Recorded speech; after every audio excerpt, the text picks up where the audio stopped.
Hello दोस्तों, मैं मनीष कुमार आप लोग का आपके अपने आरएम क्लासेज में स्वागत करता हूं। तो संध्या 6:30 बजे हैं और मैं आप लोग के समक्ष प्रस्तुत हूं लेकर रुक्मणी पब्लिकेशन यानी द प्लेटफॉर्म का प्रैक्टिस सेट नंबर 9। इससे पहले हम लोगों ने प्रैक्टिस सेट नंबर 8 तक कर लिए हैं और उससे पहले हम लोगों ने स्पार्क पब्लिकेशन के सारे सेट कर लिए हैं। तो अगर आप लोगों ने नहीं देखा है तो उसे भी ज़रूर देखें और अपने आने वाले एग्ज़ाम जैसे ग्रुप डी हो गया, बिहार एसएससी हो गया, बिहार दरोगा हो गया या फिर बीपीएससी हो गया, तो इन सारे एग्ज़ामों में आप लोगों को एक बेहतर सहयोग आप लोग इससे प्राप्त कर सकते हैं। तो चलिए दोस्तों, हम लोग आज देखेंगे प्रैक्टिस सेट नंबर 9। तो उम्मीद करते हैं कि आप लोग अच्छे होंगे और रक्षाबंधन का त्यौहार आप लोगों ने बहुत ही अच्छे से मनाया होगा। तो अब त्यौहार ख़त्म हो गए हैं और आप लोग वापस फिर से अपने पढ़ाई में जुट जाइए और अपने तैयारी को और अच्छे से करें। और चलिए इसी सिलसिले में हम लोग आज सेट नंबर 9 करते हैं। तो आप लोग आंसर हमें कमेंट करते रहिएगा। तो चलिए दोस्तों, हम लोग शुरू करते हैं आज का प्रश्न। और आज का पहला प्रश्न क्या कह रहा है? नीली क्रांति संबंधित है। तो आपको बताना है कि नीली क्रांति किससे संबंधित है। तो आप लोग आंसर करें और इसका आंसर क्या हो जाएगा? तो इसका आंसर हो जाएगा आपका ऑप्शन नंबर सी, मछली उत्पादन से। ठीक है, तो आप लोग को सारे क्रांति याद रखने हैं, जैसे कि आप लोग जानते हैं हरित क्रांति, श्वेत क्रांति, नीली क्रांति। तो आप लोग सब एक बार रिवाइज कर ले। तो देखिए, हरित क्रांति जो है वो किससे संबंधित है? तो आप लोग कह सकते हैं अनाज उत्पादन, या हरित क्रांति में सबसे ज़्यादा जो है वो गेहूं का उत्पादन हुआ था। ठीक है, और हम लोग याद रखें कि हरित क्रांति के जनक किसे माना जाता है? तो अगर विश्व लेवल पे बात करें तो हो जाएगा हमारा नॉर्मन बोरलॉग। ठीक है, और वहीं अगर भारत में हरित क्रांति के जनक की बात करें तो भारत में हरित क्रांति का जनक किसे माना जाता है? तो एमएस स्वामीनाथन को। ठीक है, अगर वहीं बात करें श्वेत क्रांति के, तो श्वेत क्रांति को हम लोग क्या कहते हैं? तो श्वेत क्रांति को हम लोग दूध क्रांति भी कहते हैं। और इसके जनक कौन थे? तो इसके जनक थे वर्गीज कुरियन। अगर वहीं बात करें हम लोग नीली क्रांति, तो नीली क्रांति को मैंने बताया आपका मछली उत्पादन से संबंधित है और इसके जनक कौन है? तो हीरालाल चौधरी आप लोग याद रख सकते हैं, या फिर डॉक्टर अरुण कृष्णन। तो मेन जो है वो दो आपको बहुत ही ज़्यादा ज़रूरी है, एक तो हरित क्रांति का और दूसरा आप लोग कह सकते हैं कि श्वेत क्रांति का। अब देखिए रजत क्रांति किसे कहते हैं? तो रजत क्रांति में क्या हुआ था? तो अंडे का उत्पादन हुआ था। और ये इसका जनक किसे कहा जाता है? तो इसका जनक जो है वो श्रीमती इंदिरा गांधी को कहा जाता है। ठीक है, और वहीं हम लोग बात करें पीली क्रांति में क्या हुआ था? तो पीली क्रांति में तिलहन का उत्पादन हुआ था। ठीक है, और सैम पित्रोदा जो थे उसके जनक कहलाते हैं कौन? तो सैम पित्रोदा। अगर वहीं हम लोग बात करें किसकी? तो गुलाबी क्रांति की। तो गुलाबी क्रांति किस लिए जाना जाता है? तो झींगा, प्याज, दवा, तो इसका उत्पादन गुलाबी क्रांति के अंतर्गत आता है और इसके जनक जो हैं वो डॉक्टर दुर्गेश पटेल को माना जाता है। और वहीं अगर बात हम लोग करें लाल क्रांति की, तो लाल क्रांति किससे संबंधित है? मांस और टमाटर के उत्पादन से, और इसके जनक जो हैं वो विशाल तिवारी को माना जाता है। तो आप लोग 2-3 के जनक बहुत ही ज़रूरी है याद रखना, जैसे हरित क्रांति के, श्वेत क्रांति के और रजत क्रांति के। तो इन तीनों का तो आप लोग ज़रूर ही याद रखिएगा क्योंकि कभी भी आपसे एग्जाम में पूछा जा सकता है। चलिए अब हम लोग देखते हैं अगला प्रश्न, प्रश्न नंबर दूसरा। और दूसरा नंबर प्रश्न क्या करा? मुख्य चुनाव आयुक्त की नियुक्ति किसके द्वारा की जाती है? तो ये काफ़ी आसान क्वेश्चन है और इसका आप लोग आंसर कीजिएगा। और इसका आंसर क्या हो जाएगा? ऑप्शन नंबर ए, राष्ट्रपति के द्वारा मुख्य चुनाव आयुक्त की नियुक्ति की जाती है। ठीक है, अगर यह बात करें हम लोग तो ये चुनाव जो होते हैं वो हम लोग कह सकते हैं कि भारतीय संविधान के किस अनुच्छेद में ये चुनाव आयुक्त की उल्लेख किया गया है? तो भारतीय संविधान के अनुच्छेद कितने? तो आर्टिकल 324 में इसकी चर्चा की गई है। ठीक है, और वहीं अगर हम लोग बात करें कि भारत के पहले चुनाव आयुक्त कौन थे? तो भारत के पहले चुनाव आयुक्त जो थे वो सुकुमार सेन थे। ठीक है, और वर्तमान में चुनाव आयुक्त कौन है? तो वर्तमान में जो है वो राजीव कुमार चुनाव आयुक्त हैं। और ये कितने, राजीव कुमार जो हैं कितने नंबर के चुनाव आयुक्त हैं? तो आप लोग याद रखिएगा कि ये 25वें नंबर के हैं। ठीक है, चलिए अब हम लोग चलते हैं अगले प्रश्न, प्रश्न नंबर 3 पे। राज्य जो भारत में रबर उत्पादन में सर्वाधिक योगदान देता है वह है, तो आपको बताना है कि कौन सा राज्य है जो रबर उत्पादन में सर्वाधिक योगदान देता है, या सबसे ज़्यादा रबर उत्पादन किस राज्य में होती है? तो इसका सही उत्तर क्या हो जाएगा? आपका ऑप्शन नंबर ए, केरल जो हो जाएगा, इसका सही उत्तर हो जाएगा। और भी मैंने आपको बताया था जैसे नारियल का सबसे ज़्यादा उत्पादन केरल में होता है, और मैंने बताया था आपका छोटी इलायची का सबसे ज़्यादा उत्पादन केरल में होता है। वहीं अगर बात करें कर्नाटक में, तो कर्नाटक में कहवा का उत्पादन होता है। और कहवा का उत्पादन विश्व में सबसे ज़्यादा कहाँ होता है, तो ब्राज़ील में होता है। वहीं अगर बात करें हम लोग बड़ी इलायची की, तो बड़ी इलायची का सबसे ज़्यादा उत्पादन कहाँ होता है, तो सिक्किम में होता है। और हम लोग बात करें कि गन्ने उत्पादन का, तो गन्ना उत्पादन सबसे ज़्यादा कहाँ होता है, तो उत्तर प्रदेश में होता है। तो ये सारी बात आप लोग याद रखिएगा। चलिए अब हम लोग चलते हैं अगले प्रश्न, प्रश्न नंबर 4 पे। और चौथा नंबर प्रश्न क्या कर रहा है, मंडल आयोग का गठन कब हुआ था। तो इसका आप लोग आंसर बताइएगा, मंडल आयोग का गठन कब हुआ था। और इसका आंसर क्या हो जाएगा, तो इसका आंसर हो जाएगा आप लोगों का ऑप्शन नंबर बी जो हो जाएगा 1979 में मंडल आयोग का गठन किया गया था। और इसके अध्यक्ष किसे बनाया गया था, तो पीवी मंडल को इसका अध्यक्ष बनाया गया था, तो इसीलिए इसे मंडल आयोग कहते हैं। ठीक है, और ये किस चीज़ से संबंधित है, तो आप लोग कह सकते हैं पिछड़ा वर्ग से संबंधित है। ठीक है, और अगर इसी में हम लोग बात करें तो इसी आयोग के सिफारिश के तहत ओबीसी को जो है वो कितने, तो 27% का आरक्षण देने की बात की गई थी या संस्तुति की गई थी इसी आयोग के द्वारा। ठीक है, और जिसे पीवी नरसिम्हा राव की सरकार जो थी, किसकी, तो पीवी नरसिम्हा राव की, और उन्होंने इसे क्या किया था, तो उन्होंने इसे मंजूर कर लिया था कब, 1990 में। ठीक है, तो आप लोग ये जरूर याद रखिएगा।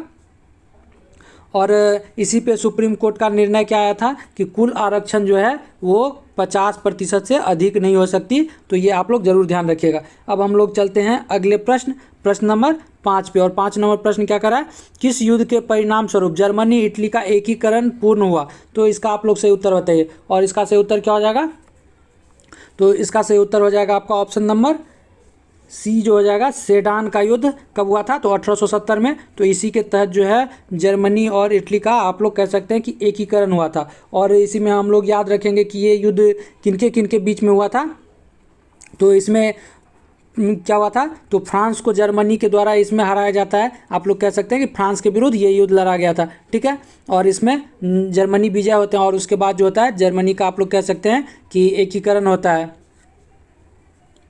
और आप लोग इसी में याद रखना चाहें तो क्रीमिया का युद्ध जो है वो क्रीमिया का युद्ध कब होता है, तो 1853 से 56 के बीच में लड़ा जाता है। और ये दो गुट कौन कौन से होते हैं, तो एक तरफ होते हैं फ्रांस, ब्रिटेन, सार्डिनिया, तुर्की, और ये किसके विरुद्ध युद्ध लड़ते हैं, तो ये रूस के विरुद्ध युद्ध लड़ते हैं। ठीक है, तो वो क्रीमियन युद्ध था।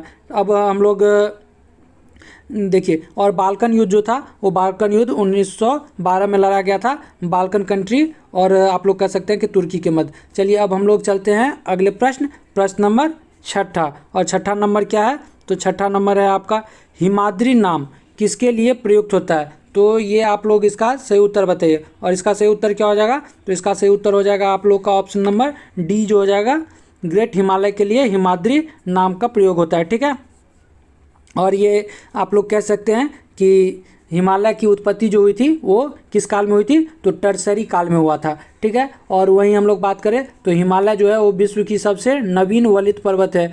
और हम लोग बात करें कि हिमालय की सबसे ऊंची चोटी कौन सी है, तो हिमालय की सबसे ऊंची चोटी जो है वो माउंट एवरेस्ट जो नेपाल में पड़ती है, माउंट एवरेस्ट है, और उसकी ऊंचाई कितनी है, तो 8848 मीटर। ठीक है, आप लोग ये याद रखिएगा।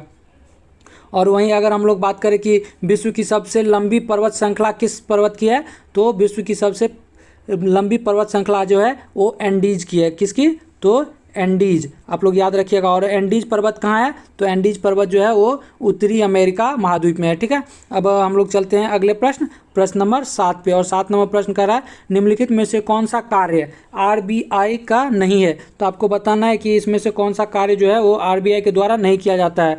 तो इसका सही उत्तर क्या हो जाएगा, तो इसका सही उत्तर हो जाएगा आप लोग का ऑप्शन नंबर बी, रुपये के मूल्य का निर्धारण जो है वो आरबीआई नहीं करती है। ठीक है, और आरबीआई के द्वारा ये मुद्रा नीति का निर्धारण किया जाता है। और क्या किया जाता है, तो सरकारी बैंकर का काम कौन करती है, तो आरबीआई करती है। और क्या करती है, तो बैंकों के बैंक के रूप में आरबीआई काम करती है। और क्या करती है आरबीआई काम, तो विदेशी विनियमन को नियंत्रित भी करती है आरबीआई, और साख नियंत्रण भी करती है आरबीआई, और करेंसी का मुद्रीकरण भी करती है आरबीआई, और आंकड़ों का संग्रहण एवं प्रकाशन भी आरबीआई के द्वारा ही किया जाता है। तो आप लोग ये सारी बात याद रखिएगा। और व्यापारिक बैंकों के न्यूनतम नगद अनुपात का रखरखाव भी कौन करता है, तो आरबीआई ही करता है। चलिए अब हम लोग चलते हैं अगले प्रश्न।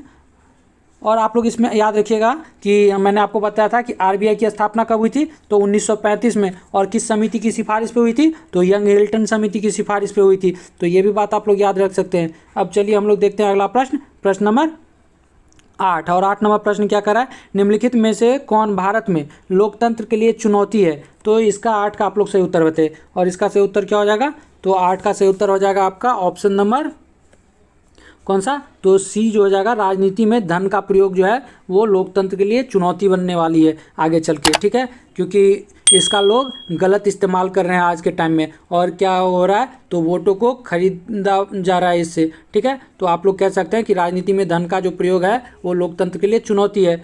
और अभी जो हमारा चल रहा है लोकसभा, वो हम लोगों से पूछा जाता है कि ये कौन सी लोकसभा चल रही है, तो आप लोग याद रखिएगा कि ये 17वीं लोकसभा का गठन हुआ है, ठीक है। और इस लोकसभा के अध्यक्ष कौन है, तो ओम बिरला इसके अध्यक्ष हैं, आप लोग ये भी बात याद रख सकते हैं। और आप लोग इसी में याद रखना चाहें तो बोहरा समिति जो थी वो आपको राजनीति में आपराधिकरण का वो जांच के लिए बोहरा समिति का एक गठन किया गया था, ठीक है। तो आप लोग इतने सारे बात को याद रख सकते हैं। अब हम लोग चलते हैं अगले प्रश्न नंबर 9 पे। और 9वां नंबर प्रश्न क्या कर रहा है, निम्नलिखित में कौन सा भारत की सर्वाधिक ऊंचा पर्वत शिखर है। तो देखिए ये क्या पूछ रहा है, ये पूछ रहा है भारत की, आप लोग वर्ड पे जरूर ध्यान दीजिएगा। तो इसका सही उत्तर क्या हो जाएगा, तो इसका सही उत्तर हो जाएगा आपका ऑप्शन नंबर ए K2। और K2 को हम लोग किस नाम से जानते हैं, तो गॉडविन ऑस्टिन के नाम से जानते हैं। और इसकी ऊंचाई भी आप लोग याद रखिएगा, तो 8611 मीटर है, ठीक है। और माउंट एवरेस्ट की 8848। तो आप लोग ये दोनों की ऊंचाई जरूर याद रखिएगा। अब अगर इसी में हम लोग बात करें तो ये क्या पूछा है, भारत की सर्वाधिक ऊंची। और अगर आपसे पूछ लिया जाए कि भारत में सर्वाधिक ऊंची पर्वत चोटी कौन सा है, तो वो क्या हो जाएगा, तो आपका कंचनजंगा हो जाएगा, ठीक है। तो ये बात आप लोग जरूर याद रखिएगा। अब अगर हम लोग बात करें माउंट आबू की, तो ये माउंट आबू कहाँ है, तो माउंट आबू आप लोग कह सकते हैं कि अरावली में है और ये राजस्थान में पड़ता है, ठीक है। और माउंट आबू जो है एक तरह का आप लोग कह सकते हैं कि कौन सा, तो हिल स्टेशन है। और इसी में जैन मंदिर है, ठीक है, कौन सा, तो दिलवारा का जैन मंदिर जो है वो माउंट आबू में ही है। चलिए अब हम लोग चलते हैं अगले प्रश्न नंबर 10 पे। और 10 नंबर प्रश्न क्या करा, तो आप लोग देखिए, विकास केंद्र उपागम की शुरुआत किस पंचवर्षीय योजना में की गई थी। तो देखिए आप लोग को किसी न किसी हर एग्जाम में आप लोग देखिएगा कोई ना कोई पंचवर्षीय योजना आपसे ज़रूर पूछे जाएंगे। तो इसका क्या पूछ रहा है कि विकास केंद्र उपागम की शुरुआत किस पंचवर्षीय योजना में हुई थी। तो देखिए इसका सही उत्तर क्या हो जाएगा, तो इसका सही उत्तर हो जाएगा आप लोग का ऑप्शन नंबर सी, चतुर्थ पंचवर्षीय योजना में। और चतुर्थ पंचवर्षीय योजना का लक्ष्य क्या था, तो इसका लक्ष्य था कि आप लोग कह सकते हैं कि विकास की गति को तेज करना और कृषि उत्पादन के उतार चढ़ाव को नियंत्रित करना, ठीक है। और इसकी शुरुआत कब हुई थी, चौथी पंचवर्षीय योजना की, तो इसकी शुरुआत जो हुई थी वो 1969 से लेके 1974 तक चली थी ये चतुर्थ पंचवर्षीय योजना। अगर वहीं बात करें हम लोग प्रथम पंचवर्षीय योजना की, तो प्रथम पंचवर्षीय योजना जो है वो 1951 में शुरू होती है और 1956 तक चलती है, ठीक है। तो आप लोग इसे भी याद रखिएगा, 1951 से 1956 तक। और दूसरी पंचवर्षीय योजना कब से चलती है, तो 1956 से 1961 तक। और पहली पंचवर्षीय योजना जो है वो हेराल्ड मॉडल पर आधारित है। और द्वितीय पंचवर्षीय योजना जो है वो आप लोग कह सकते हैं महालनोबिस मॉडल पर आधारित है। और ये कब से चली थी, तो 56 से 61 तक। प्रथम पंचवर्षीय योजना पे कृषि पे ध्यान दिया गया था और द्वितीय में भारी उद्योग पे ध्यान दिया गया था। तो आप लोग ये सारी बात याद रख सकते हैं। और चतुर्थ पंचवर्षीय योजना जो है वो हम लोग कह सकते हैं कि ये जो है इसका लक्ष्य जो है वो 5.7 रखा गया था, लेकिन प्राप्ति जो हुई थी वो 3.3 की हुई थी। इसीलिए हम लोग कह सकते हैं कि चतुर्थ पंचवर्षीय योजना भी क्या थी, तो असफल रही थी। तो आप लोग इसे जरूर याद रखिएगा। और पाँचवीं पंचवर्षीय योजना जो थी वो 4 वर्ष की योजना थी, क्योंकि 1974 से लेके आप लोग कह सकते हैं कि 1900 कब तक, तो 1978 तक ही चला था। वो 4 वर्ष की पंचवर्षीय योजना थी। और इसी चतुर्थ पंचवर्षीय योजना के दौरान जो लोकसभा का इलेक्शन होता है, तो उसमें इंदिरा गांधी की सरकार के द्वारा एक नारा दिया जाता है कि गरीबी हटाओ या गरीबी उन्मूलन का नारा इसमें दिया जाता है, जिसे पंचवर्षीय योजना में शामिल कर लिया जाता है, ठीक है। तो आप लोग इन सारी बातों को जरूर याद रखिएगा। अब हम लोग बढ़ते हैं अगले प्रश्न पे। और अगला प्रश्न हमारा क्या कर रहा है, 11 नंबर का, निम्नलिखित में से किसने कहा था महात्मा गांधी क्षणिक भूत की भांति धूल उठाते हैं लेकिन अस्तर नहीं। तो ये किसका कथन है आप लोग बताइएगा, और ये इसका आंसर क्या हो जाएगा। तो इसका आंसर आप लोग कह सकते हैं कि इसका आंसर हो जाएगा आप लोग का option number D, B.R. Ambedkar के द्वारा कहा गया था कि महात्मा गांधी क्षणिक धूल की भांति क्या, तो क्षणिक भूत की भांति धूल उठाते हैं लेकिन अस्तर नहीं। ठीक है, और वहीं अगर हम लोग बात करें तो महात्मा गांधी, आप लोग कह सकते हैं कि महात्मा गांधी के द्वारा कौन सा लिखा गया था पुस्तक, तो हिंद स्वराज पुस्तक लिखा गया था। और अगर बात करें कि ये कब कहा जाता है अम्बेडकर जी के द्वारा, तो 1931 में कहा जाता है। और 1931 में कांग्रेस की अधिवेशन कहाँ होती है, तो कांग्रेस की अधिवेशन जो होती है वो कराची में होती है। और उस अधिवेशन की अध्यक्षता कौन कर रहे होते हैं, तो सरदार वल्लभ भाई पटेल कर रहे होते हैं। ठीक है, और ये 1931 का अधिवेशन इसलिए भी महत्वपूर्ण है क्योंकि इस अधिवेशन से पहले क्या हुआ था, तो गांधी इरविन समझौता हुआ था। और इसी में क्या हुआ था, तो इसी समझौते के तहत गांधी जी क्या करते हैं, तो द्वितीय गोलमेज सम्मेलन में शामिल होने के लिए जाते हैं। ठीक है, और इसी सम्मेलन में जो है वो गांधी जी को द्वितीय गोलमेज सम्मेलन में जाने की अनुमति भी मिलती है। और आप लोग कह सकते हैं कि जब गांधी जी द्वितीय गोलमेज सम्मेलन से लौट के आते हैं तो गांधी जी कहते हैं कि मैं खाली हाथ वापस नहीं लौटा हूँ। ठीक है, और आप लोग इसी में कह सकते हैं कि गांधी जी जब इस सम्मेलन में हिस्सा लेने के लिए जा रहे होते हैं तो उस समय आप लोग को पता होगा कि गांधी जी से काफ़ी लोग खफा थे क्योंकि गांधी इरविन समझौता के तहत जो हमारे भगत सिंह थे, राजगुरु और सुखदेव को इन्होंने ये बचाने में असफल रहते, तो इस कारण बहुत सारे लोग इनसे नाराज़ थे। तो आप लोग कह सकते हैं कि इसी के दौरान क्या हुआ था, तो गांधी जी जब इस अधिवेशन में पहुंचे, कराची अधिवेशन में, तो गांधी जी ने कहा था कि गांधी मर सकते हैं लेकिन गांधीवाद नहीं मर सकता। तो आप लोग इसे जरूर याद रखिएगा। तो ये गांधी जी ने कब कहा था, तो कराची अधिवेशन के दौरान ही कहा था।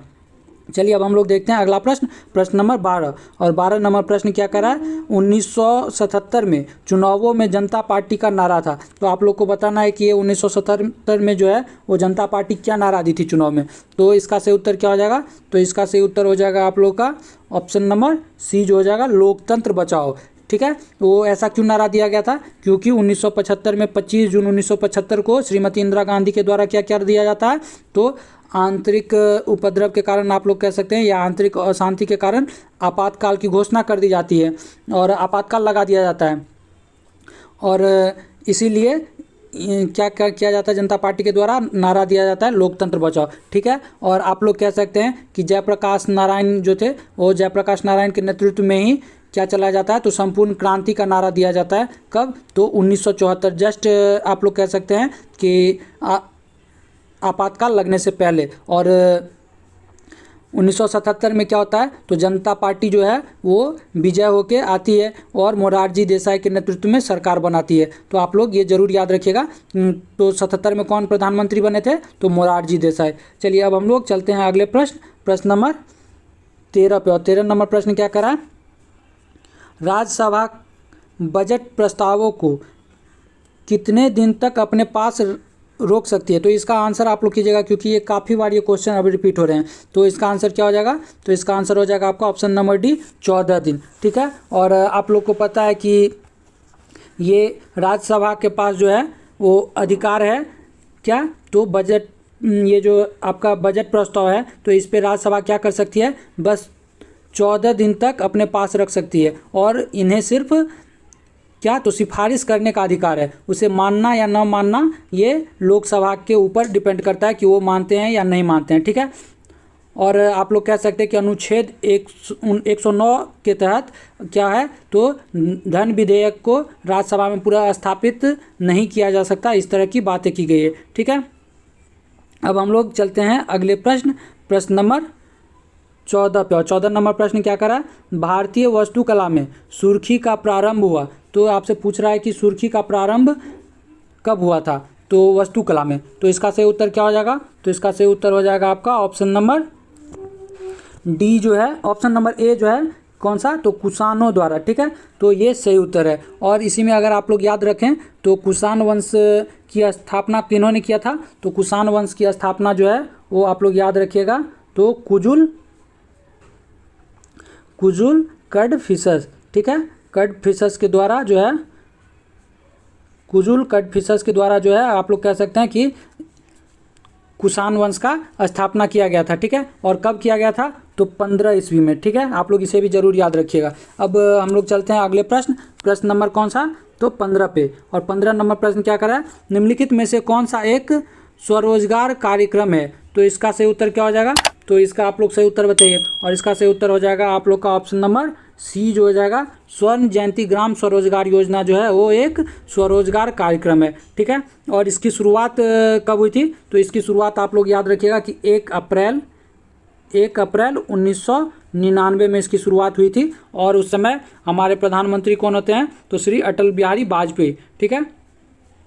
अब हम लोग चलते हैं अगले प्रश्न की तरफ। और अगला प्रश्न क्या है, तो अगला प्रश्न है 16 नंबर प्रश्न क्या करा है, अनुसूचित जाति के लिए लोकसभा की कितनी सीटें आरक्षित है। तो इसका सही उत्तर आप लोग कीजिए। और इसका सही उत्तर क्या हो जाएगा, तो इसका सही उत्तर हो जाएगा आप लोग का ऑप्शन नंबर सी जो हो जाएगा, सही हो जाएगा 84, ठीक है। तो लोकसभा में 84 सीट जो है वो अनुसूचित जाति के लिए क्या है, तो आरक्षित है। वहीं अगर बात हम लोग करें कि अनुसूचित जनजाति के लिए लोकसभा में कितनी सीटें आरक्षित है, तो हो जाएगा कितना, तो 47 जो है वो अनुसूचित जनजाति के लिए आरक्षित है। अगर वहीं बात करें लोकसभा में आप लोग अधिकतम सदस्य कितना हो सकता है, तो लोकसभा में अधिकतम सदस्य जो है वो 552 हो सकते हैं, ठीक है। लेकिन वर्तमान में जो है वो कितने हैं, तो वर्तमान में 543 हैं। आप लोग इसे जरूर याद रखिएगा। और 2 सदस्य जो हैं वो मनोनीत किए जाते थे राष्ट्रपति के द्वारा एंग्लो इंडियन को, जिसे अब हटा दिया गया है, ठीक है। तो आप लोग इसे जरूर याद रखिएगा। और किस संशोधन के तहत एंग्लो इंडियन को अब राष्ट्रपति के द्वारा नहीं चुना जाता है, तो आप लोग याद रखिएगा संशोधन जो है वो 104 नंबर का संशोधन है। 104th संशोधन के तहत अब जो है वो कोई भी एंग्लो इंडियन जो है वो चुन के नहीं जाते हैं लोकसभा में, ठीक है, चुन के नहीं, मनोनीत होके। आप लोग याद जरूर रखिएगा ये बात। और अनुच्छेद 81 के तहत जो है वो लोकसभा के गठन का प्रावधान करती है, ठीक है। और अनुच्छेद 80 के तहत राज्यसभा का। अब हम लोग चलते हैं अगले प्रश्न नंबर कौन सा, तो 17 नंबर। और 17 नंबर प्रश्न क्या करा है, भारत में कृषिजन्य पदार्थों हेतु दिया जाने वाला श्रेणी मापदंड क्या है। तो इसका आप लोग सही उत्तर कीजिएगा 17 का। और 17 का क्या हो जाएगा उत्तर, तो 17 का उत्तर हो जाएगा आप लोग का ऑप्शन नंबर ए जो हो जाएगा वो सही हो जाएगा, एग मार्क, ठीक है। अब हम लोग चलते हैं अगले प्रश्न नंबर 18 पे। और 18 नंबर प्रश्न क्या करा है, भारतीय संविधान में मूल रूप से कितने मौलिक अधिकार प्रदान किए गए थे। तो देखिए ये क्या पूछ रहा है, ये पूछ रहा है मूल रूप से। और आप लोग इसे गलती मत कर दीजिएगा कि वर्तमान का मार दीजिएगा। तो इसमें मूल रूप से कितने थे, तो 7 थे, ठीक है।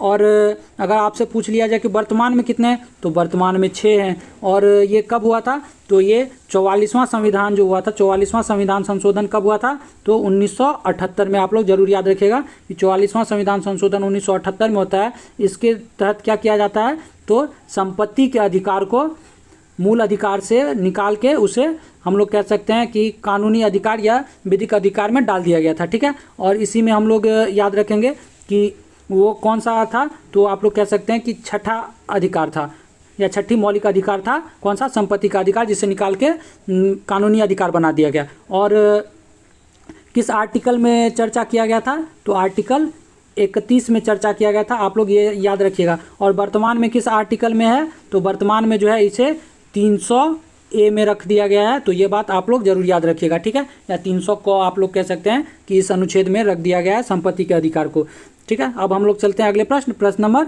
19 पे। और 19 नंबर प्रश्न क्या करा है, एक गठबंधन सरकार क्या है, कोलिशन गवर्नमेंट से अभिप्राय है। तो आप लोग बताइए कि गठबंधन सरकार में क्या होता है, तो इसका सही आंसर दीजिए। और इसका सही आंसर क्या हो जाएगा, तो इसका सही आंसर हो जाएगा आप लोग का ऑप्शन नंबर डी जो हो जाएगा वो सही हो जाएगा। 2 या 2 से अधिक राजनीतिक दलों के गठजोड़ से जो सरकार निर्मित किया जाता है उसे हम लोग गठबंधन की सरकार कहते हैं। जैसे आप लोग अभी देखिए बिहार में क्या हुआ है, बिहार में नीतीश जी जो हैं वो जेडीयू को लेके किस में चले गए, आप लोग कह सकते हैं कि राजद के साथ मिल गए। तो क्या हुआ, तो जेडीयू और राजद मिलके गठबंधन कर लिया और दोनों गठबंधन करके सरकार बना लिया। तो इसी को हम लोग कहते हैं गठबंधन की सरकार। और इसी के साथ आप लोग कह सकते हैं कि जीतन राम मांझी भी चले गए। तो हम भी चला गया। तो ये लोग आप लोग याद रखिएगा। तो ये क्या हुआ था, तो आप लोग कह सकते हैं कि ये इन सारी पार्टी के द्वारा गठबंधन करके सरकार बना लिया गया, तो इसी को कहते हैं गठबंधन की सरकार। चलिए अब हम लोग चलते हैं अगले प्रश्न नंबर 20 पे। और 20 नंबर प्रश्न क्या कर रहा है, सूचना का अधिकार एक कानून है जो लोगों को अनुमति प्रदान करता है। तो आप लोग बताइएगा कि ये सूचना का अधिकार वो क्या अनुमति देता है, ठीक है। तो इसका सही उत्तर क्या हो जाएगा, तो इसका सही उत्तर हो जाएगा आप लोग का ऑप्शन नंबर डी जो है वो चुनाव नहीं, इसका सही उत्तर क्या हो जाएगा, ये डी नहीं होगा। तो इसका सही उत्तर हो जाएगा आप लोग का ऑप्शन नंबर सी जो हो जाएगा, सरकार क्या कर रहे हैं इसे जानने की अनुमति देता है, ठीक है। आप लोग सरकार से किसी भी विषय पे जो अति संवेदनशील विषय नहीं है उसको छोड़ के आप लोग कह सकते हैं कि अति संवेदनशील विषय को छोड़ के बाकी किसी भी विषय पे आप लोग सरकार से सूचना मांग सकते हैं। तो ये अधिकार हम लोग को इस सूचना अधिकार के तहत दिया गया है, ठीक है। और सरकार जो है आपसे ये नहीं पूछ सकती कि आप को इसकी जानकारी क्यों चाहिए, लेकिन आप सरकार से उसकी सूचना ज़रूर मांग सकते हैं, या आप ज़रूर पूछ सकते हैं कि हमें वो जानकारी क्यों नहीं दी जा रही है, ठीक है। तो और ये जो है वो किसके द्वारा शुरू किया गया था, तो ये आप लोग कह सकते हैं कि यूपीए गवर्नमेंट जो कांग्रेस की गवर्नमेंट थी उनके द्वारा ये शुरू किया गया था। और ये आरटीआई द्वारा ये हम लोग कह सकते हैं कि ये जानकारी दिया जाता है। और आरटीआई की स्थापना कब हुई थी, तो आरटीआई की स्थापना आप लोग याद रखिएगा, आरटीआई की स्थापना जो है वो हुई थी आप लोग का 2005 में। हो सकता है आप लोग से ये भी पूछ लिया जाए। तो आरटीआई की स्थापना आप लोग याद रखिएगा कि 2005 में हुई थी। चलिए अब हम लोग चलते हैं अगले प्रश्न नंबर 21 पे। और 21 नंबर प्रश्न क्या करा, बिहार के इतिहास पर प्रथम ग्रंथ के रचनाकार थे। तो इसका आप लोग उत्तर दीजिएगा। और इसका उत्तर क्या हो जाएगा, तो इसका उत्तर आप लोग का ऑप्शन नंबर डी जो हो जाएगा वो सही हो जाएगा, अली मोहम्मद शाह अजीमाबादी, ठीक है। और इनके द्वारा वो कौन सा ग्रंथ लिखा गया था, तो वो ग्रंथ था आप लोग याद रखिएगा नक्शे क्या है, तो नक्शे पायदार, ठीक है। आप लोग इसे जरूर याद रखिएगा, नक्शे पायदार जो है वो ग्रंथ का नाम था। और ये किनके द्वारा लिखा गया था, तो अली मोहम्मद शाह अजीमाबादी। और ये उर्दू में लिखा गया था, उर्दू भाषा में, ठीक है। और वहीं अगर बात हम लोग करें 2 गज ज़मीन जो है वो किसके द्वारा लिखा गया था, तो 2 गज ज़मीन जो है वो अब्दुल समद, ठीक है। अब्दुल समद जो आपके ऑप्शन ए में है, तो अब्दुल समद के द्वारा लिखा गया था 2 गज ज़मीन, और वह भी उर्दू भाषा में थी, ठीक है। और यदि हम लोग बात करें कि ये अली मोहम्मद शाह अजीमाबादी की, तो इन्हीं का नाम जो है वो बिस्मिल अजीमाबादी है। और इन्हीं के द्वारा लिखा गया था कौन सा गज़ल, जो एक आप लोग जानते होंगे, सरफरोशी की तमन्ना अब हमारे दिल में है। तो ये गज़ल जो है वो इन्हीं के द्वारा लिखी गई थी, किनके द्वारा, तो बिस्मिल अजीमाबादी, या आप लोग कह सकते हैं अली मोहम्मद शाह अजीमाबादी, ठीक है। तो अब हम लोग चलते हैं अगले प्रश्न नंबर 22 पे। और 22 नंबर प्रश्न क्या, कृषि उपजों के न्यूनतम समर्थित मूल्य एमएसपी की संस्तुति किसके द्वारा की जाती है। तो इसका सही उत्तर क्या हो जाएगा, तो इसका सही उत्तर हो जाएगा आपका ऑप्शन नंबर ए CACP, ठीक है। क्या, तो CACP। और CACP का फुल फॉर्म क्या हो जाता है, तो CACP का फुल फॉर्म हो जाता है आप लोग याद रखिएगा, the commission for agriculture cost and price, ठीक है। तो क्या हो जाएगा, द कमीशन, ठीक है, द कमीशन फॉर एग्रीकल्चर, ए से एग्रीकल्चर, और सी से क्या हो जाएगा कॉस्ट, एंड पी से क्या हो जाएगा प्राइसेज। तो आप लोग इसे जरूर याद रखिएगा, the commission for agriculture cost and prices, ठीक है। और इसी के द्वारा ये आप लोग कह सकते हैं कि एमएसएमई नहीं, एमएसपी, न्यूनतम समर्थन मूल्य, या एमएसपी का फुल फॉर्म क्या हो जाता है, तो मिनिमम सपोर्ट प्राइस हो जाता है, ठीक है। तो ये इसी के द्वारा क्या किया जाता है, तो आप लोग कह सकते हैं संस्तुति की जाती है। और आप लोग को याद रखना चाहिए कि ये CACP की स्थापना कब हुई थी, तो इसकी स्थापना जो है वो 1965 में की जाती है, ठीक है। अब हम लोग चलते हैं अगले प्रश्न पे। और अगला प्रश्न हमारा क्या करा, 23 नंबर। और 23 नंबर प्रश्न है, निम्नलिखित में से कौन सा ऊर्जा का गैर पारंपरिक स्रोत नहीं है। तो आप लोग को इसका आंसर करना है। और इसका आंसर क्या हो जाएगा, तो इसका आंसर हो जाएगा आप लोग को ऑप्शन नंबर बी, कोयला जो है वो ऊर्जा का गैर पारंपरिक स्रोत नहीं है। तो देखिए और जो पारंपरिक स्रोत होते हैं आप लोग कह सकते हैं कि उसे हम लोग पुनः इस्तेमाल कर सकते हैं। तो जैसे कि आप लोग कह सकते हैं समुद्री ऊर्जा हो गया, या सौर ऊर्जा हो गया, या बायोगैस हो गया, या आप लोग कह सकते हैं पवन ऊर्जा हो गया, या आप लोग कह सकते हैं कि वो भूतापीय ऊर्जा हो गया। तो ये सारे ऊर्जा क्या है, तो आप लोग कह सकते हैं कि पारंपरिक ऊर्जा है, या आप लोग उसे अक्षय ऊर्जा कहते हैं, या आप लोग उसे नवीकरणीय ऊर्जा कहते हैं। ठीक है, नवीकरणीय ऊर्जा। तो और कोयला क्या है, तो कोयला जो है वो गैर पारंपरिक ऊर्जा है। और कौन कौन सा है, तो जैसे आप लोग कह सकते हैं पेट्रोल, डीजल, ये सारे आप लोग कह सकते हैं कि गैर पारंपरिक ऊर्जा है। इसी में आप नाभिकीय ऊर्जा भी ला सकते हैं। चलिए, तो अब हम लोग देख लेते हैं 24 नंबर क्वेश्चन। और हमारा 24 नंबर क्वेश्चन क्या कर रहा है, कोकण तट निम्न में से किसके बीच स्थित है।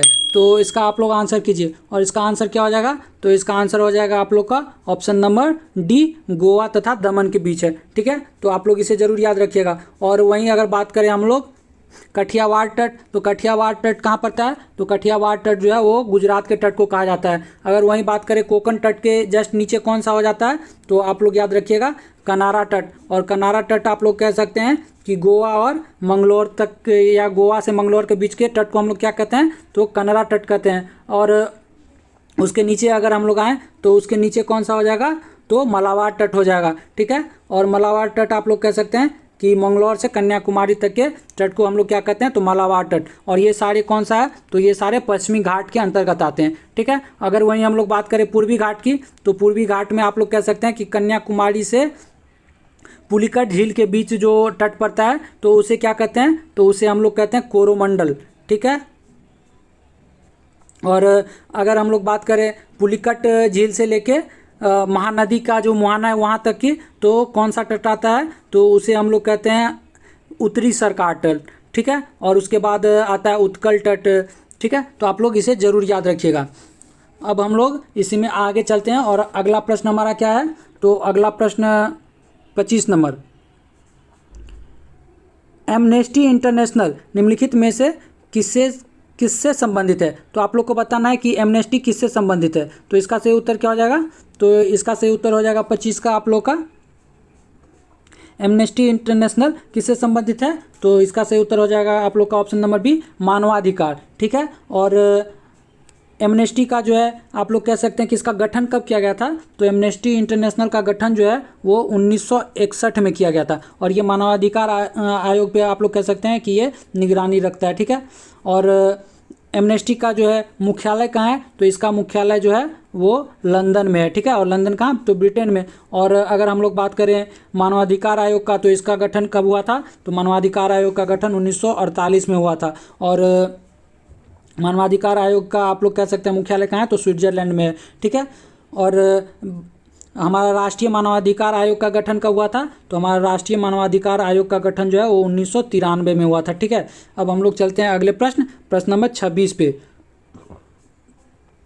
क्या कह रहा है, नगरीय क्षेत्र में मुख्यतः कौन सी बेरोजगारी पाई जाती है। तो इसका सही उत्तर क्या हो जाएगा, 26 का सही उत्तर हो जाएगा आप लोग का ऑप्शन नंबर ए जो हो जाएगा वो सही उत्तर हो जाएगा। कौन सी, तो शिक्षित बेरोजगारी पाई जाती है नगरीय क्षेत्र में। वहीं अगर हम लोग बात करें तो बेरोजगार किसे कहा जाता है, तो जिसके पास जो है श्रम जो है एक सप्ताह में 48 घंटे से कम श्रम करता है, तो वो बेरोजगार के अंतर्गत आता है। अगर कोई 48 घंटे श्रम करता है एक सप्ताह में, तो वो रोजगार के अंतर्गत माना जाता है। ठीक है, और आप लोग ध्यान रखिएगा कि ये चक्रीय बेरोजगारी जो है वो चक्रीय बेरोजगारी तो औद्योगिक क्षेत्र में होता है। वहीं बात करें हम लोग प्रच्छन्न बेरोजगारी, तो ये हम लोग कह सकते हैं कि कृषि क्षेत्र में, या हम लोग कह सकते हैं कि ग्रामीण क्षेत्र में। और मौसमी बेरोजगारी तो आप लोग को पता ही है, ये कृषि क्षेत्र में होता है। ठीक है, चलिए अब हम लोग चलते हैं अगले प्रश्न नंबर 27 पे। और 27 नंबर प्रश्न क्या करा, लोकतांत्रिक सुधारों का संबंध होना चाहिए। तो आप लोग बताइए कि लोकतांत्रिक सुधार का संबंध किससे होना चाहिए।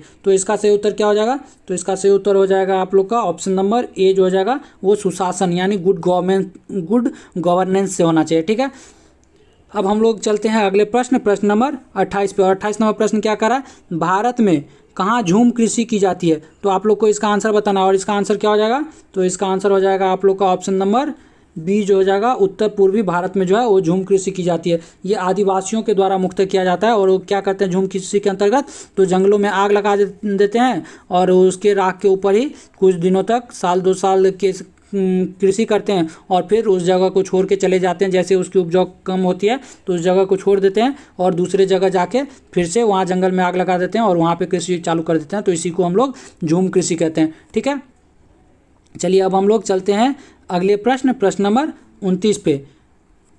निम्नलिखित में से कौन सा हिंदुस्तान फर्टिलाइजर्स कॉरपोरेशन लिमिटेड के अधीन नहीं आता? तो 29 का सही उत्तर क्या हो जाएगा? तो 29 का सही उत्तर हो जाएगा आप लोग का ऑप्शन नंबर सी, कामरूप। क्योंकि कामरूप क्या है? तो कामरूप जो है वो असम का प्राचीन नाम है, कामरूप। ठीक है, और बाकी ये बरौनी तो हमारे बिहार में ही पड़ता है, ये दुर्गापुर पश्चिम बंगाल में पड़ता है। तो ये सारे आप लोग याद रखिएगा। ठीक है, चलिए अब हम लोग चलते हैं अगले प्रश्न, प्रश्न नंबर 30 पे। और 30 नंबर प्रश्न क्या कर रहा है? हीराकुंड परियोजना निम्नलिखित में से किस नदी पर स्थित है? तो आप लोग इसका आंसर करें और इसका आंसर क्या हो जाएगा?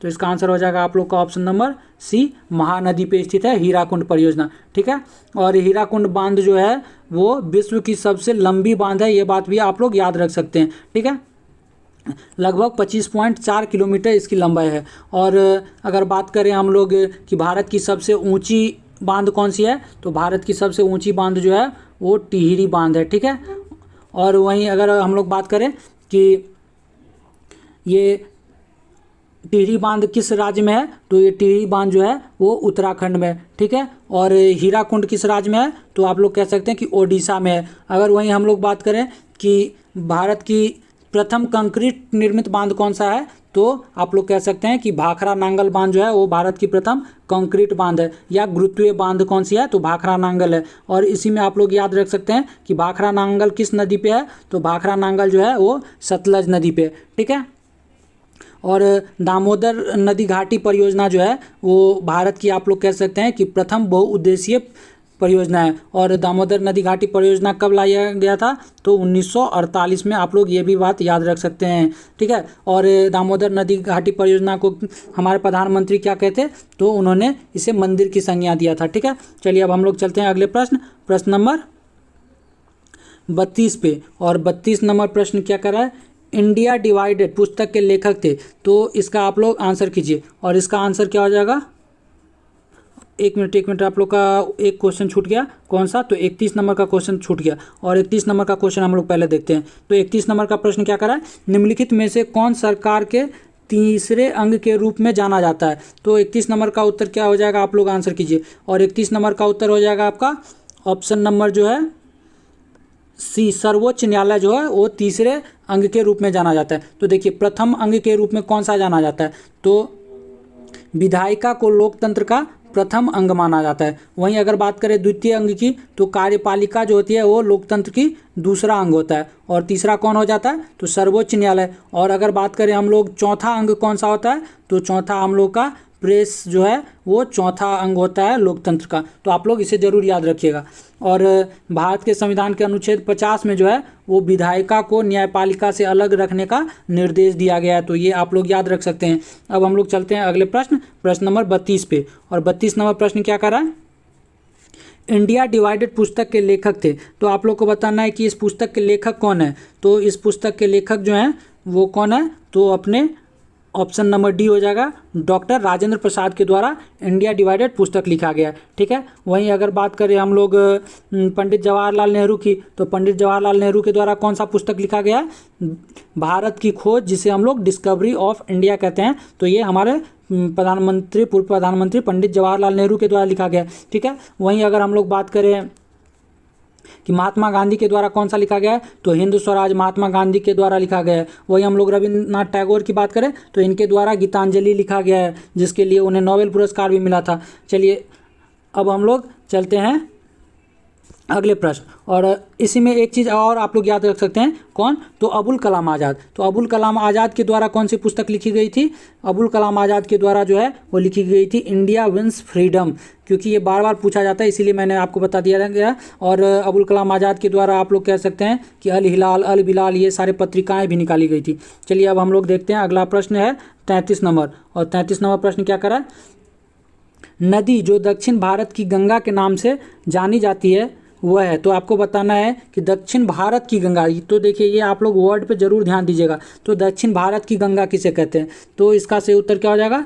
तो इसका सही उत्तर हो जाएगा आप लोग का ऑप्शन नंबर डी जो हो जाएगा, सही हो जाएगा कावेरी। ठीक है, वहीं आपसे अगर पूछ लिया जाता कि दक्षिणी गंगा किसे कहते हैं, तो दक्षिणी गंगा जो कहते हैं वो गोदावरी को कहते हैं। ठीक है, या आपसे पूछ लिया जाता है वृद्ध गंगा या बूढ़ी गंगा किसे कहते हैं, तो गोदावरी को कहते हैं। और गोदावरी जो है वो दक्षिण भारत की सबसे लंबी नदी है, ये भी आप लोग याद रखिएगा। ठीक है, और श्रीरंगपत्तनम जो है वो इसी कावेरी नदी के तट पे अवस्थित है। ठीक है, और श्रीरंगपत्तनम जो है वो मैसूर राज्य की राजधानी थी, आप लोग को पता होगा। और इसी श्रीरंगपत्तनम में आप लोग कह सकते हैं कि इसी श्रीरंगपत्तनम के किले में टीपू सुल्तान जो है वो अंग्रेजों से युद्ध करते हुए मारे गए थे। ठीक है, कब? तो 1799 में। अब हम लोग चलते हैं अगला प्रश्न, प्रश्न नंबर 34 पे।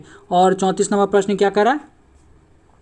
राजनीतिक दलों को चिन्ह कौन वितरित करता है? तो आपको बताना है कि राजनीतिक दल के पास जो चुनाव चिन्ह होते हैं तो उसे कौन देता है? तो इसका सही उत्तर क्या हो जाएगा? तो इसका सही उत्तर हो जाएगा आप लोग का ऑप्शन नंबर ए, चुनाव आयोग के द्वारा दिया जाता है। ठीक है, और इसी में आप लोग याद रख सकते हैं कि चुनाव आयोग जो है वो एक संवैधानिक निकाय है। और इसकी चर्चा किस में की गई है? तो आप लोग कह सकते हैं कि आर्टिकल 324 में। ठीक है, और चुनाव आयोग का आप लोग कह सकते हैं कि चुनाव संबंधी जो अनुशंसाएं हैं वो आर्टिकल 324 से लेकर आर्टिकल 329 तक इन सारी की चर्चा की गई है। ठीक है, और प्रथम चुनाव आयुक्त कौन थे?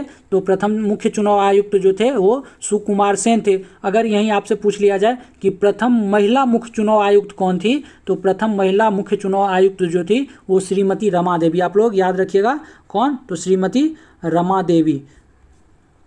चलिए अब हम लोग चलते हैं अगले प्रश्न, प्रश्न नंबर 35 पे। और 35 नंबर प्रश्न क्या करा है? हाल ही में भारत ने किस देश के साथ शिक्षा के क्षेत्र में सहयोग के लिए समझौते पर हस्ताक्षर किए? तो 35 का सही उत्तर क्या हो जाएगा? तो 35 का सही उत्तर हो जाएगा आपका ऑप्शन नंबर ए, मालदीव के साथ हस्ताक्षर किए हैं। ठीक है, अब हम लोग चलते हैं अगले प्रश्न, प्रश्न नंबर 36 पे। और 36 नंबर प्रश्न क्या करा है?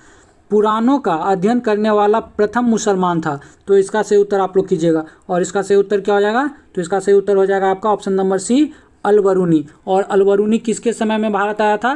तो अल-बरूनी जो है महमूद गजनवी के साथ भारत आया था। ठीक है, और कब आया था? तो आप लोग कह सकते हैं 1017 ईस्वी में।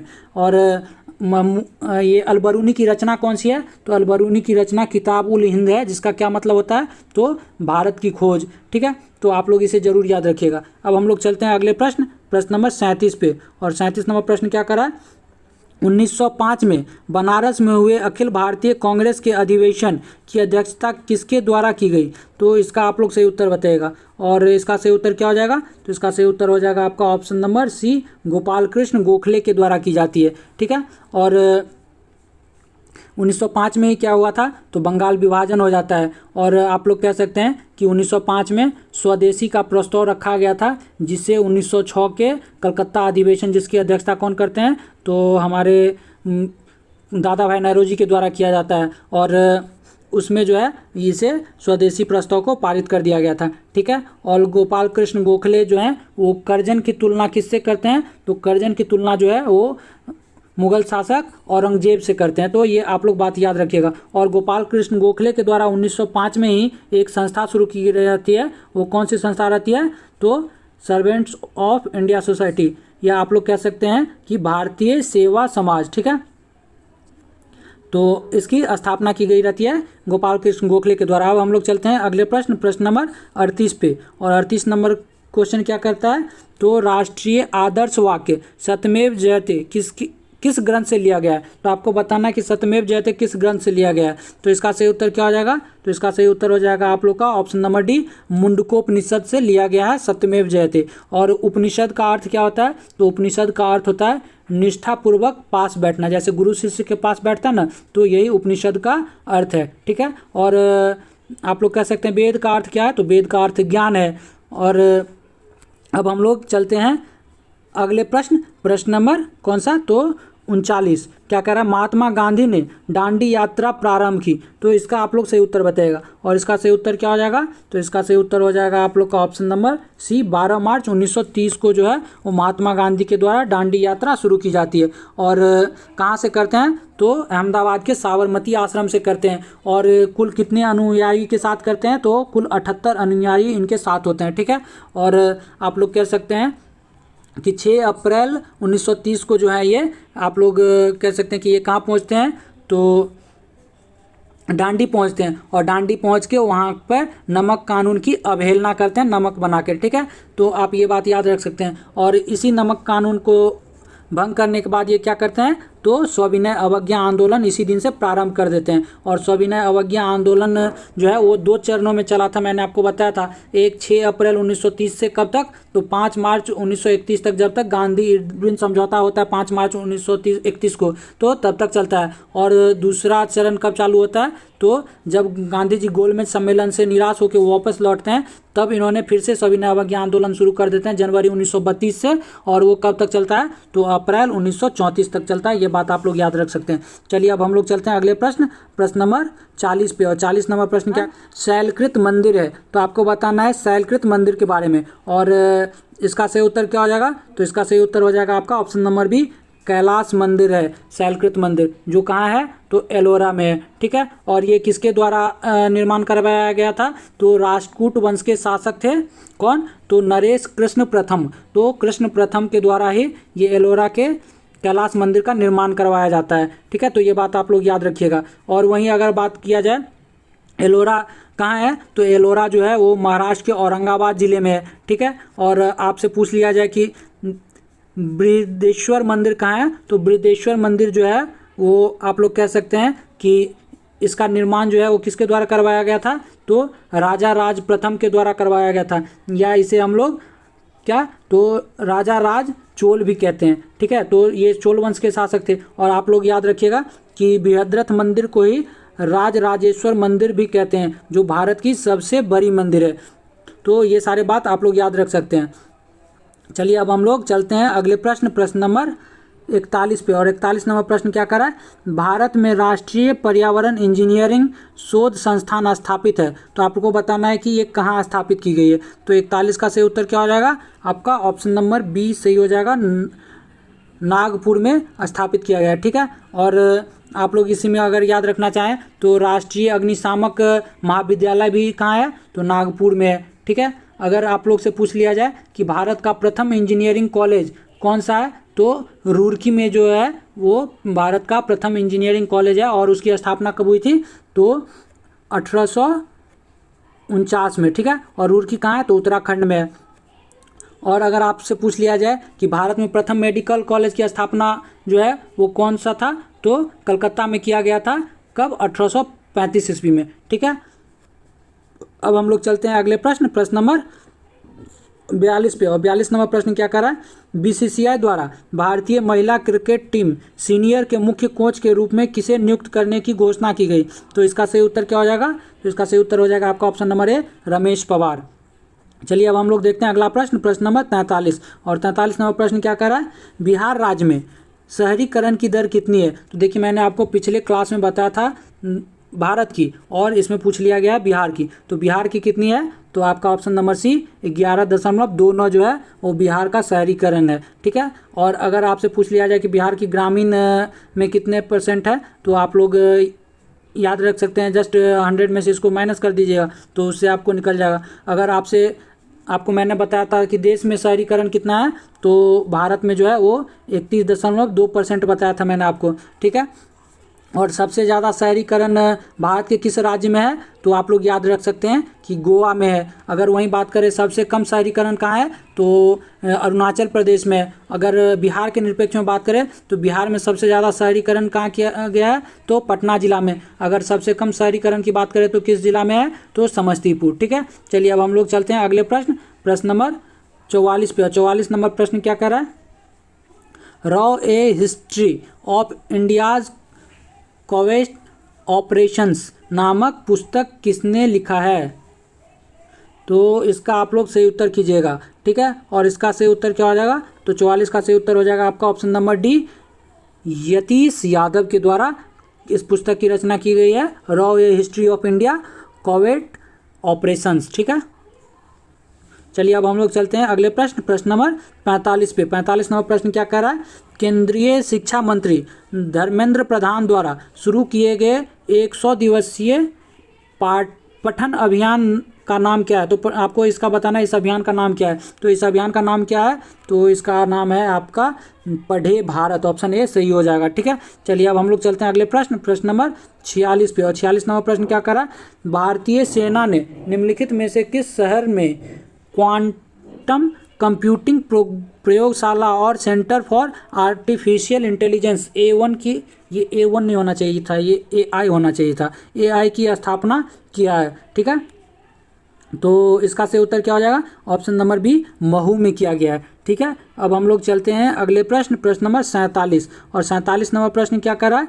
तो शिक्षा मंत्रालय तथा महिला एवं बाल विकास मंत्रालय ने किस संस्था की साझेदारी में कन्या शिक्षा प्रवेश उत्सव अभियान शुरू किया? तो इसका सही उत्तर क्या हो जाएगा? तो 47 का सही उत्तर हो जाएगा आपका ऑप्शन नंबर बी यूनिसेफ के द्वारा शुरू किया गया है। ठीक है, अब हम लोग चलते हैं अगले प्रश्न, प्रश्न नंबर 48। और 48 नंबर प्रश्न क्या कर रहा है?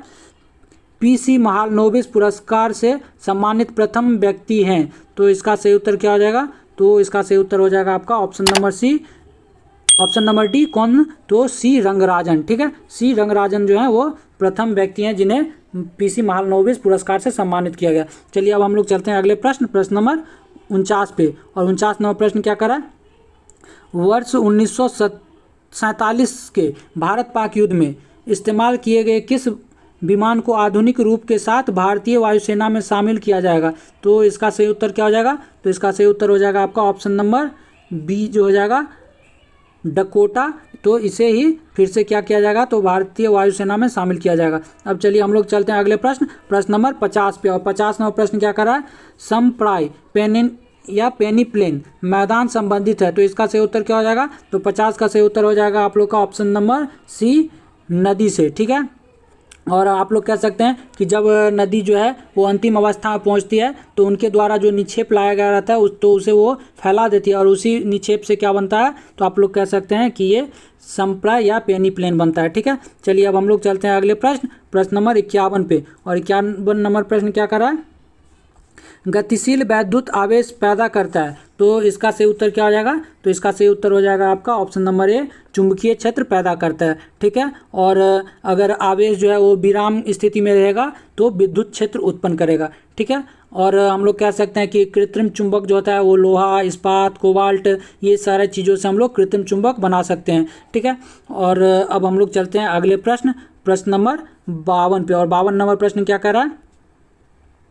देखिए, निम्न जीवाणुओं को उनके रोग के साथ सुमेलित करें और सही विकल्प चुनें। तो एक साइड सूची 1 सूची 2 दिया गया है। तो देखिए एक तरफ जो दिया गया है जीवाणु का आप लोग कह सकते हैं नाम दिया गया है, दूसरी तरफ उनके रोग दिए गए हैं। तो क्या हो जाएगा? तो देखिए ट्रिपोनीमा पैलेडियम, तो ये किसका है? तो आप लोग कह सकते हैं कि ये जो है वो इस जीवाणु के कारण जो होता है वो सिफिलिस होता है। ठीक है, और वहीं बात करें यार्सिनिया पेस्टिस, तो इसके कारण हम लोग कह सकते हैं कि प्लेग होता है। और बात करें हम लोग बेसिलस एंथ्रेसिस, तो इसके तहत इसके द्वारा क्या होता है? तो इसके द्वारा हम लोग कह सकते हैं कि एंथ्रेक्स होता है। और वहीं बात करें डी में विब्रियो कॉलेरी, तो इसके द्वारा आप लोग कह सकते हैं कॉलेरी होता है। ठीक है, तो ये हमारा हुआ। अब हम लोग देखते हैं क्या मिला। तो 3 1 2 4, तो देखते हैं हम लोग 3 1 2 4 किस में है। तो देखिए 3 1 2 4 किस में है? 3 1 2 4। देखिए हमारा ऑप्शन बी सही है। कौन सा? तो 3 1 2 4। चलिए अब हम लोग चलते हैं अगले प्रश्न, प्रश्न नंबर 53। और 53 नंबर प्रश्न कर रहा है क्या? तो परावर्तित प्रकाश में ऊर्जा, तो आप लोग से पूछ रहा है कि परावर्तित प्रकाश में ऊर्जा का क्या होगा? तो इसका सही उत्तर क्या हो जाएगा? तो इसका सही उत्तर हो जाएगा आप लोग का ऑप्शन नंबर ए आपतन कोण पर निर्भर ये नहीं करती। ठीक है, चलिए अब हम लोग चलते हैं अगले प्रश्न। और आप लोग इसमें याद रखिएगा कि प्रकाश जो है वो अनुप्रस्थ तरंग है और प्रकाश जो है वो निर्वात में नहीं चल सकती या नहीं गमन करती है। ठीक है, और प्रकाश जो है वो एक क्या कह सकते हैं हम लोग? तो विद्युत चुंबकीय तरंग है। चलिए अब हम लोग देखते हैं अगला प्रश्न 54 नंबर। 54 नंबर प्रश्न क्या कर रहा है? पादपों में मूल रोमों द्वारा जल जिस प्रक्रिया से अवशोषित किया जाता है वह कहलाती है। तो क्या कहलाती है, आप लोग इसका आंसर करें, किस प्रक्रिया से जल अवशोषित किया जाता है। तो इसका सही उत्तर हो जाएगा आपका option number A, option number D जो हो जाएगा वो सही हो जाएगा। क्या है, तो परासरण। ठीक है, और हम लोग कह सकते हैं कि पादप में जो है वो लवण जो है वो केवल पादप में ही पाया जाता है, और पादप में हम लोग कह सकते हैं कोशिका भित्ति भी जो है वो सिर्फ पादप में ही पाया जाता है। चलिए अब हम लोग देखते हैं अगला प्रश्न, प्रश्न नंबर 55। और 55 नंबर प्रश्न क्या करा है, निम्नलिखित में से किस कारण से वनों के विशाल क्षेत्र रखने की आवश्यकता होती है। तो इसका सही उत्तर क्या हो जाएगा, तो इसका सही उत्तर हो जाएगा आपका ऑप्शन नंबर डी जो हो जाएगा वो सही हो जाएगा, भूवैज्ञानिक संतुलन के लिए। ठीक है, सबसे ज़्यादा आवश्यकता इसी के लिए है, क्योंकि भूवैज्ञानिक संतुलन के लिए कम से कम कितना वन चाहिए, हम लोग कह सकते हैं कि पर्यावरण की दृष्टि से जो आवश्यक है वो 33% वन आवश्यक है। ये बात आप लोग जरूर याद रखिएगा। अब हम लोग चलते हैं अगला प्रश्न, प्रश्न नंबर 56 पे। और 56 नंबर प्रश्न क्या करा है, वनस्पति तेल को संतृप्त वसाओं में परिवर्तित करने के लिए किस गैस का प्रयोग किया जाता है। तो इसका सही उत्तर क्या हो जाएगा, तो इसका सही उत्तर हो जाएगा आपका option number A, H2 hydrogen का। ठीक है, और इसे कौन सा विधि कहते हैं, तो इसे जो है वो हाइड्रोजनीकरण कहा जाता है इस प्रक्रिया को। और हाइड्रोजनीकरण प्रक्रिया में क्या करते हैं, तो निकेल उत्प्रेरक का प्रयोग किया जाता है। तो आप लोग ये भी बात याद रखिएगा। और अगर हम लोग बात करें तो किसी पदार्थ में हाइड्रोजन को जोड़ने की प्रक्रिया जो है वो अवकरण कहलाता है। तो अब हम लोग चलते हैं अगले प्रश्न, प्रश्न नंबर 57 पे। और 57 नंबर प्रश्न कर रहा है, यदि निर्वात में प्रकाश का वेग c हो तो म्यू 1.5 पदार्थ वाले माध्यम में प्रकाश का वेग होगा। तो आप लोग को प्रकाश का वेग निकालना है। तो देखिए म्यू क्या है, तो म्यू होता है अपवर्तनांक। तो अपवर्तनांक का फॉर्मूला क्या होता है, तो अपवर्तनांक का फॉर्मूला होता है प्रकाश का निर्वात में वेग बट्टा प्रकाश का माध्यम में वेग। तो म्यू बराबर क्या हो जाएगा, आप लोग कह सकते हैं म्यू बराबर क्या हो जाएगा, तो प्रकाश का वेग कितना दिया गया है, तो c दिया गया है, और बट्टे कितना, तो आप लोग कह सकते हैं कि निकालना क्या है, तो प्रकाश का वेग माध्यम में तो v मान लेते हैं, और म्यू कितना दिया गया है, तो म्यू 1.5 दिया गया है, और v निकालना है तो v इजकल टू सी हो जाएगा। तो v इजकल टू क्या हो जाएगा, c बटा 1.5 आप लोग कह सकते हैं। ठीक है, और इसी को हम लोग कितना लिख सकते हैं, तो इसी को हम लोग लिख सकते हैं क्या, तो 2/3 सी लिख सकते हैं। ठीक है, तो आप लोग इसे ज़रूर याद रखिएगा। तो ये कौन सा हमारा आंसर हो जाएगा, तो हमारा आंसर हो जाएगा आपका ऑप्शन नंबर बी जो हो जाएगा वो सही हो जाएगा, 2/3 सी। ठीक है, क्योंकि देखिए 10 तोड़िएगा तो क्या चला जाएगा, 10 ऊपर आ जाएगा। अब इसको काटेंगे 5 से तो क्या हो जाएगा, तो 5 दूना 10 और 5 या 15, तो 2/3 आ जाएगा। तो इसका आंसर ये हो गया।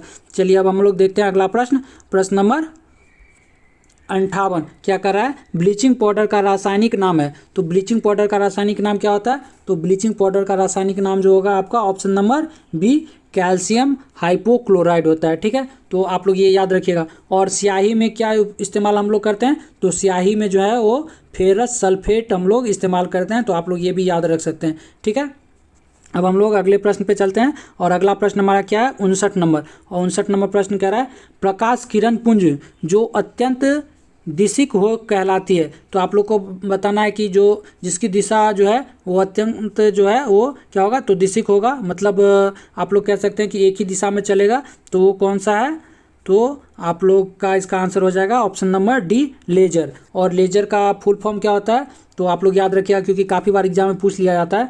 तो light amplification by stimulated emission of radiation, क्या हो जाएगा, light amplification by stimulated emission of radiation. ठीक है, तो ये लेजर की फुल फॉर्म है। और अगर आप लोग से पूछ लिया जाए कि लेजर जो है वो किस तरह की किरणें हैं, तो दृश्य प्रकाश लेजर में। और इसकी खोज किसके द्वारा किया गया था लेजर का, तो थियोडर मेनन के द्वारा किया गया था। तो ये बात भी आप लोग याद रख सकते हैं।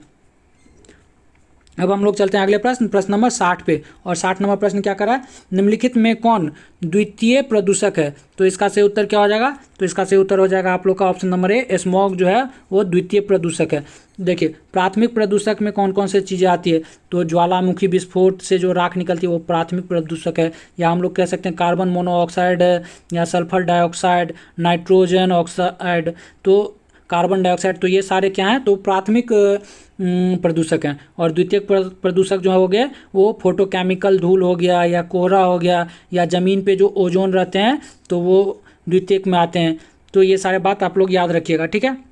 और वहीं बात करें हम लोग की एयर क्वालिटी इंडेक्स जो हम लोग जानते हैं तो उसके अंतर्गत कौन कौन सी चीज़ें आती है, तो उसके अंतर्गत आप लोग कह सकते हैं कि सल्फर डाइऑक्साइड आता है, नाइट्रोजन डाइऑक्साइड आता है, और कौन आता है तो PM10, PM2.5, कार्बन मोनोऑक्साइड आता है, ओजोन आता है, PB लेड आता है और अमोनिया भी आता है, ठीक है। चलिए अब हम लोग चलते हैं अगले प्रश्न नंबर 61 पे। और 61 नंबर प्रश्न क्या कर रहा है, दूध को मथने से क्रीम अलग हो जाने का कारण है। तो इसका सही उत्तर क्या हो जाएगा, तो इसका सही उत्तर हो जाएगा आपका ऑप्शन नंबर बी, अपकेंद्रीय, ठीक है।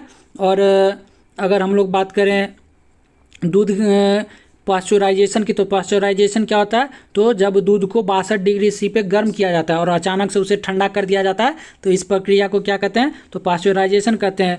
और दूध जो होता है वो विटामिन सी का घटिया स्रोत होता है और दूध की शुद्धता जो है वो हम लोग लैक्टोमीटर से मापते हैं। चलिए अब हम लोग चलते हैं अगले प्रश्न नंबर 62 पे। क्या कह रहा है, निम्नलिखित में से किस युग्म में खुला परिसंचरण तंत्र पाया जाता है। तो इसका सही उत्तर हो जाएगा आपका ऑप्शन नंबर सी, कॉकरोच में जो है वो खुला परिसंचरण तंत्र पाया जाता है, ठीक है। और वहीं बात करें कॉकरोच में हृदय के कितने कक्ष पाए जाते हैं, तो आप लोग कह सकते हैं कि 13 चैम्बर पाया जाता है कॉकरोच में। तो ये बात आप लोग याद रखिएगा। और हम लोग में जैसे मानव में तो 4 चैम्बर पाए जाते हैं, ठीक है।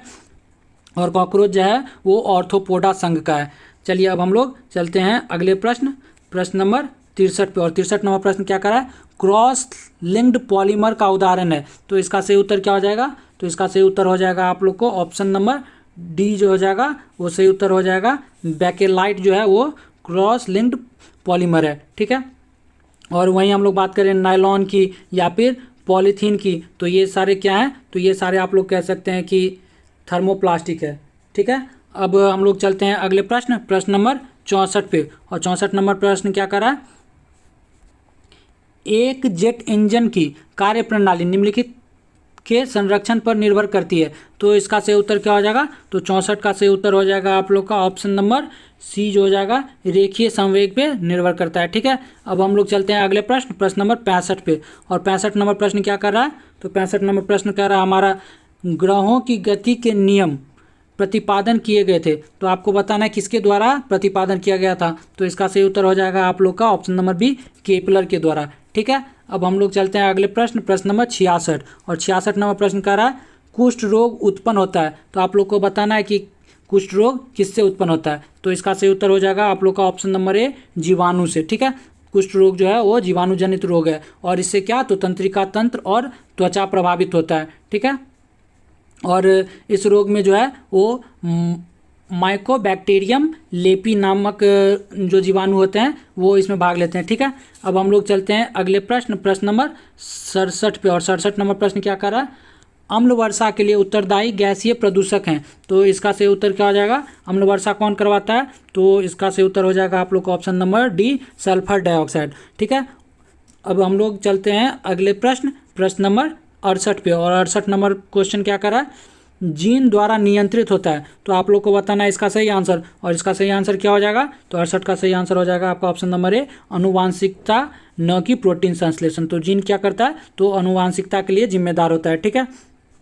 और आप लोग याद रखिएगा कि डीएनए का डबल कुंडली मॉडल या डबल हम लोग कहते हैं तो किसके द्वारा दिया गया था, तो ये खोजा गया था जेम्स वाटसन और फ्रांसिस क्रिक के द्वारा, ठीक है। तो वाटसन एवं क्रिक के द्वारा जो है हम लोग कह सकते हैं द्विकुंडली संरचना का सिद्धांत इनके द्वारा दिया गया था। चलिए अब हम लोग चलते हैं अगले प्रश्न नंबर 69 पे। और 69 नंबर प्रश्न क्या करा, निम्नलिखित में से कौन सी गैस वायुमंडलीय प्रदूषक या एटमॉस्फेरिक पॉल्यूटेंट है। तो आप लोग को बताना है कि कौन सा एटमॉस्फेरिक पॉल्यूटेंट या वायुमंडलीय प्रदूषक है। तो इसका सही उत्तर क्या हो जाएगा, तो इसका सही उत्तर हो जाएगा आप लोग का option number C, sulphur dioxide, ठीक है। अब हम लोग देखते हैं कि सबसे ज़्यादा जो है वायुमंडल में क्या पाया जाता है, तो नाइट्रोजन पाया जाता है 78%, और उसके बाद ऑक्सीजन जो है 21%, और 0.03% कार्बन डाइऑक्साइड पाया जाता है। तो ये बात आप लोग याद रखिएगा।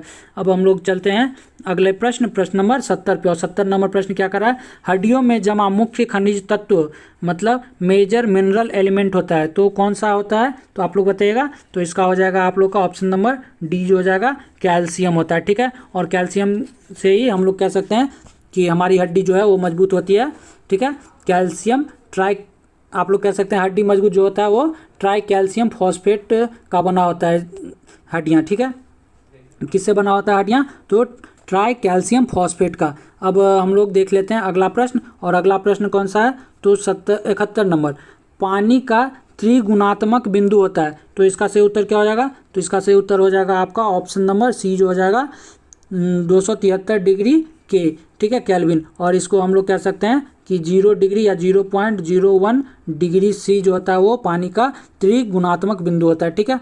अब हम लोग चलते हैं, और आप लोग को इसी में एक चीज़ और याद रखिएगा कि 4 डिग्री सी पे क्या होता है पानी का, तो घनत्व जो होता है वो सबसे ज़्यादा होता है, ठीक है। और घनत्व ज़्यादा होगा तो आयतन सबसे कम होगा। अब हम लोग चलते हैं अगले प्रश्न नंबर 72, और 72 नंबर प्रश्न क्या कर रहा है, एगार प्राप्त किया जाता है, तो इसका सही उत्तर आप लोग बताइएगा। और इसका सही उत्तर क्या हो जाएगा, तो इसका सही उत्तर हो जाएगा आपका ऑप्शन नंबर ए जो हो जाएगा, वो एगार जो है वो शैवाल यानी एल्गी से प्राप्त किया जाता है। अब हम लोग देखते हैं अगला प्रश्न नंबर 73। देखिए दिए गए ग्राफ से 4 सेकंड में चली गई दूरी क्या है, तो इसमें आप लोग को बताना है। तो देखिए 4 सेकंड वाला ये है, और आप लोग ऐसे इसको मिलाइएगा तो क्या हो जाएगा, तो देखिए ऐसे मिलाने पे ये और ये तो 8 पे जाके मैच कर रहा है। तो आप लोग क्या इसका कैसे आंसर निकालिएगा, तो इसका आंसर निकालिएगा, हम लोग को दूरी निकालना है। तो त्रिभुज का क्या हो जाता है, तो त्रिभुज का क्षेत्रफल कितना होता है, तो 1/2 आप लोग कह सकते हैं आधार गुने लंबाई। तो आधार देखिए ये 4 दिया गया है, तो इंटू 4 और इंटू लंबाई कितना दिया गया है, तो 8 दिया गया है। तो आप लोग इसको काट दीजिए तो इक्वल टू 16 हो जाएगा। तो देखिए हमारे आंसर में 16 दिया गया है, तो इसका आंसर हमारा हो जाएगा ऑप्शन नंबर सी 16, ठीक है। अब हम लोग चलते हैं अगले प्रश्न नंबर 74 पे, और 74 नंबर प्रश्न क्या कर रहा है, एक उत्तल लेंस से 20 सेंटीमीटर की दूरी पर रखे प्रतिबिंब का प्रतिबिंब कहाँ बनेगा, ठीक है। तो आप लोग को बताना है कि, और इसका दिया गया है लेंस की क्षमता जो है वो 2 डायोप्टर दिया गया है, ठीक है। तो इसका आप लोग आंसर कीजिएगा, वस्तु जो है वो कितनी दूरी पे है, तो कह सकते हैं 20 सेंटीमीटर। तो डी इजकल टू क्या हो जाता है, तो डी इजकल टू आप लोग कह सकते हैं 1/f हो जाता है, और डी दिया गया है 2, तो f यहाँ से निकल जाएगा, तो f कितना हो जाएगा, तो f आप लोग का हो जाएगा 50 सेंटीमीटर, ठीक है, क्योंकि डी 2 दिया गया है, तो आप लोग का कितना हो जाएगा, तो 50 सेंटीमीटर। और यहीं से अगर हम लोग ये क्या निकल गया आप लोग का, तो f निकल गया, तो फार्मूला क्या होता है निकालने का, तो 1/v minus 1/u is equal to 1/f। तो f हमारा 50 है, तो f के जगह आप लोग 50 पुट कर दीजिए, और हमारा u कितना दिया गया है, तो u दिया गया है 20, तो आप लोग क्या पुट कीजिएगा, तो देखिए हम लोग यहाँ पे क्या लिखेंगे, तो 1/v माइनस ये क्या लिखाएगा, तो देखिए 1/v माइनस 1/u के जगह पे माइनस 20 डिग्री, क्योंकि जो वस्तु जो है वो हम लोगों का निगेटिव में आएगा, और इक्वल टू कितना हो जाएगा, 1/50 हो जाएगा, ठीक है। तो अब ये इस साइड ये क्या हो जाएगा, ये माइनस प्लस हो जाएगा, और आप लोग कह सकते हैं कि जब ये इस साइड जाएगा तो क्या हो जाएगा, तो आप लोग कह सकते हैं कि 1/v इक्वल टू क्या हो जाएगा, तो 1/50 माइनस 1/20, ठीक है। तो इसको आप लोग तोड़िएगा तो कितना आ जाएगा, तो इसको जब तोड़ेंगे तो ये आ जाएगा आप लोग को -3/100, ठीक है। तो जब हम लोग इसको फिर क्या हो जाएगा, भी निकालना है, तो भी इक्वल टू कितना हो जाएगा, तो भी इक्वल टू हो जाएगा 100/3। तो 100/3 का मतलब क्या हो गया, वो भी माइनस में, तो आपको हो जाएगा -33.3 सेंटीमीटर। तो इसका आंसर आप लोग का सी हो जाएगा, सही आंसर, ठीक है।